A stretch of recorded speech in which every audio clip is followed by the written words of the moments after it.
Hey sportsmen, John Bergsman here with the Fisherman's Digest Hot Bites Fishing Report. Today, 3 regions. The Ohio shoreline of Lake Erie for fall fishing for walleyes. Moving up to the Lake Superior shoreline for some mixed bag action from Ontonagon all the way up to Silver City. And we're going to end with some beach trolling advice for you from the Port of Frankfort down to Ludington. Stay tuned.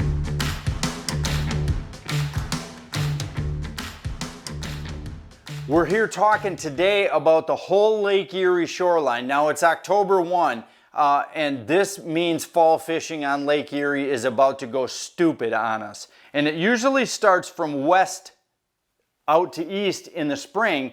Well, in the fall, the exact reverse is opposite. It comes from east to west as those fish come back to us from out in Conneaut, Ashtabula, and over by Buffalo, New York. So these fish have turned, they're on their way back. They've sensed that cold weather just like we have at night, and they're ready to go. So Cleveland is usually going to be the first spot that you're going to see a lot of fish activity. And then, of course, Lorain and on to the Erie Shores and Islands region of Vermilion, Huron, and Port Clinton last, usually towards the month of, December, 1st of December. If the weather's moderate enough, you can still get out there and really get into the fish then. And what these are is spawning fish that are triggered by instinct to come back and get over into the shallow water of the Western Basin to set themselves up for their spawn in March and early April. So how do you catch these fish? Listen, these fish right now are suicidal. They are feeding for fall. They're feeding for winter. And they are going to hit a variety of baits. Bandits are an awesome bait. It's probably my #1 bait. Another one is a Strike King banana shad. Now this is a little smaller than a bandit. It's a 5-inch bait, and you can get these at Domka Outdoors in a lot of different custom colors. You can also get all the custom colors of bandits pretty much along the whole Lake Erie shoreline. Another great place to visit if you're looking for great custom colors is going to be Fisherman Central. It's a big bait store down there in Franklin, Ohio. They have got a ton of these baits on their shelves and online for purchase. And really, the reason I'm talking about these custom colors is because custom colors matter, guys.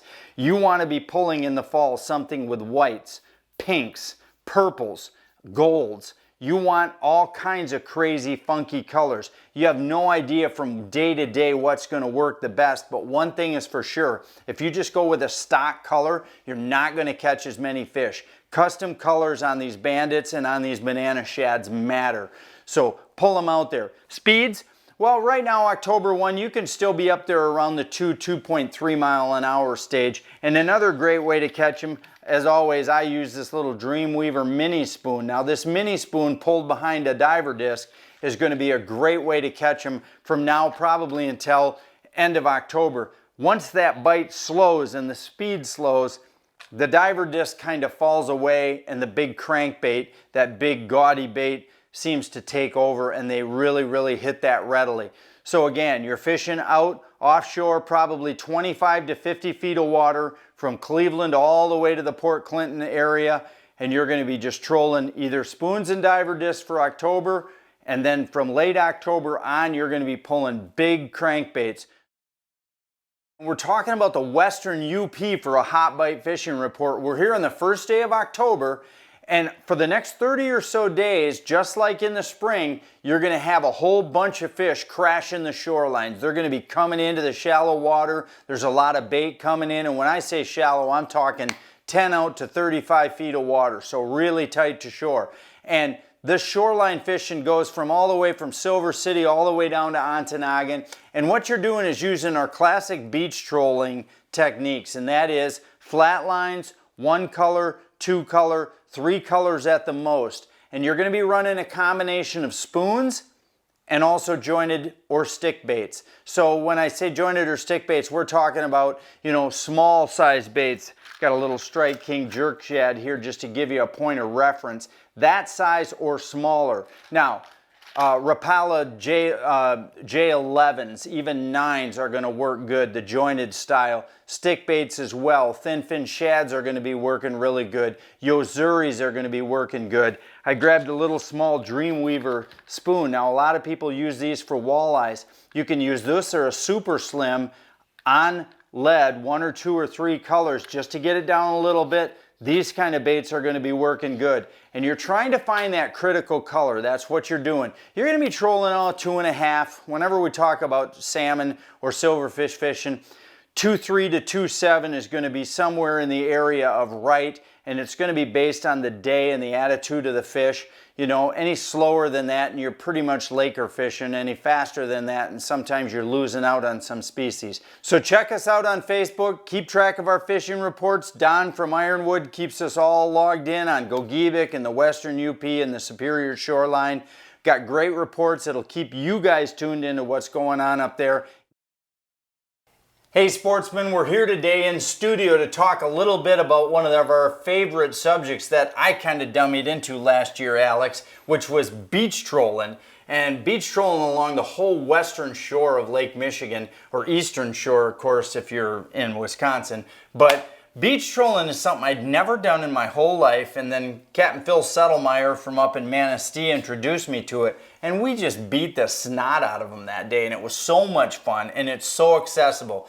Alex, so you know, is our new fishing reporter and our moderator for Fishing Reporter, and you're going to see him in the boat next year fishing side by side with me on some of our shows. But he's our silverfish expert. He owns Fireplug, right? Fireplug Charters. Fireplug Charters out of Manistee. Talk to me a little bit about beach trolling. What does a guy have to remember when he's beach trolling? Principles of depth, type of equipment. What does he need? Typically when you're beach trolling, you're looking to sit off that second sandbar. Okay. The back side of the sandbar. Trolling anything from Dreamweaver spoons and greens and yellows and blues, more natural colors. Okay. You know, your 1 to 3 colors Of lead? of lead core. Typically 3 can be a little too deep, right? But you're typically in that 12 to 15 foot range. So you're really tight to shore. When you say beach trolling, we mean beach trolling. I mean, you could jump out of your boat and swim to shore without a problem, even in October, correct? Correct. You're typically along the bluffs from Arcadia down to Ludington area. Oh, so beautiful. And what brings those fish in? Just natural temperature and time of year? Temperature, and as all fish do, they chase bait around up there. So the bait is coming in all the time. No matter what the season holds as far as success or failure, that bait in the fall comes in tight to shore. Correct. The bait is coming in with water temperature, and also some of our bait does spawn in the fall time. Okay, and I noticed one thing that a lot of guys I've been hearing chatter all summer long with the high water that we've had, and now a lot of the streams are actually flowing unimpeded out into the lake.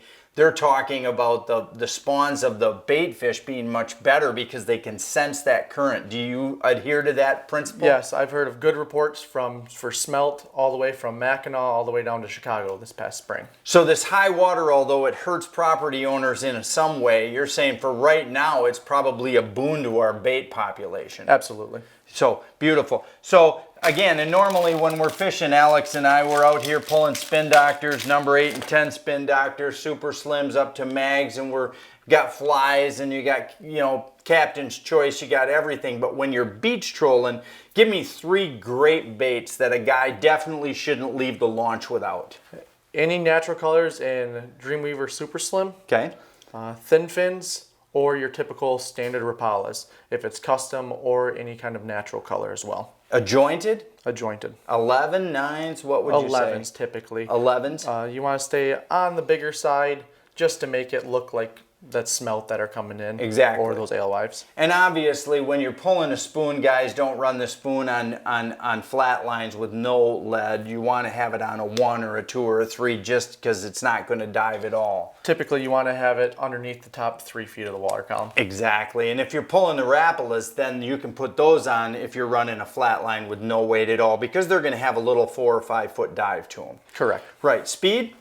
Speed anywhere from 2.1 to 2.4, typically just depending on the day. Cloud cover, you can run a little bit faster. Right. And the last little tip that Captain Alex and I are going to give you, If you can find areas of water discoloration along those shorelines, whether it's waves that have been beating up on the shoreline or whether it's streams that are flowing out and you get some dirty water coming out of the streams, you'll get better concentrations of fish, it seems like, in that discolored water versus that super gin clean stuff. Correct. It could be temperature making the difference or just any kind of current. Yeah, exactly. So, Beach Trolling 101, guys. Frankfurt all the way down to Ludington. Any of those ports, Arcadia, Manistee, or Ludington, get your 16 and 17 foot boats out. This is the time of the year for the next 2 months to get out there, put those rods in the water. You don't have to hardly drive anywhere and catch those silverfish. Hey, thanks for joining us today.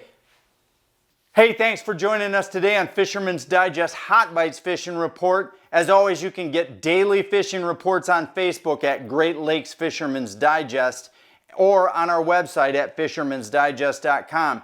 Stay locked in. Know where the bite is going. We're always your source of information here on the Hot Bites Fishing Report.